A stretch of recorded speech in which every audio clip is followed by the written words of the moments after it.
Welcome to the state of Ohio. I'm Karen Kassler.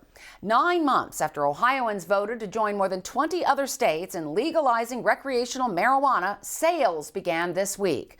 Home growing of plants and personal use became legal in December, but up until Tuesday, Ohioans could not legally buy marijuana here. One of the first official customers was Republican Representative Jamie Callender, a legalized marijuana advocate who was invited to cut the ribbon at a dispensary in his district in Northeast Ohio.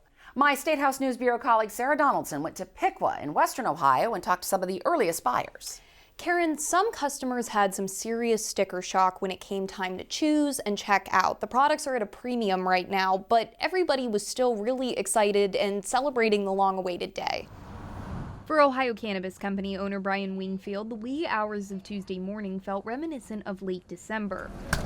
The only issue, it was already 75 degrees Fahrenheit at 4 a.m. in Columbus. And I kind of felt like a kid on Christmas morning who got up before his parents did and knows he can't get out of bed yet, and he's just sitting there waiting for the appropriate time to get up and go start your day. And I could not fall back asleep. The Ohio Cannabis Company is one of 98 licensed medical marijuana dispensaries across the state that can now sell to recreational of-age customers. We're now at a place where Ohio cannabis consumers no longer need to go to the illicit market to buy unregulated, untested products. They no longer need to make the drive to that state up north and give their tax dollars to Michigan communities. We can keep all of that money right here in the Buckeye State. Tom Herron is with the Ohio Cannabis Coalition, or OCAN. It's the trade association for the state's stringent marijuana market. The joke is we're the second most regulated industry right after nuclear power. For one, the Department of Commerce's relatively new Division of Cannabis Control has cameras on every corner of dispensaries' properties. The division started notifying retailers on August 2nd of their operational certificates. It was the final puzzle piece most of them were waiting on. Before then, only cultivators, processors, and labs had the certificates. So by the morning of August 5th, some customers statewide were met with lines outside and crowded waiting rooms inside dispensaries.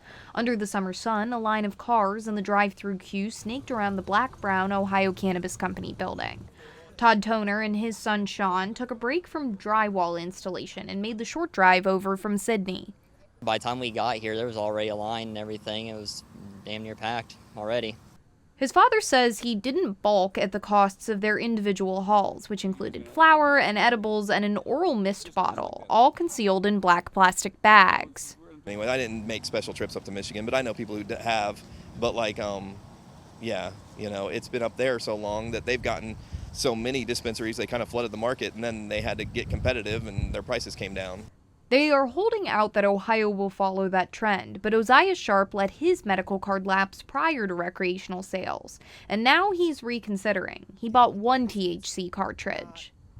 To me, it would be silly to spend a lot more money than I needed to because I know the value of the product and what it's worth. So I didn't go crazy today. It wasn't like a kid in a candy store. Wingfield says products are coming in at a higher cost because of concerns about shortages, maybe even 2 to 3 months down the line. He says it will take time for growers to get their footing in the environment, which is much wider than medical only. And then we'll see the prices kind of drift back down. You know, as someone who's on both sides of the counter, you know, I'd like to see the prices come down too. He says he thinks those shortages will be most acute among plant products, rather than processed products like cartridges or oils. So far, Herron hasn't heard of any shortages. The cannabis industry is not immune from the laws of economics that apply in every single other industry. I think what you'll see over the next several months is prices will continue to come down as supply increases.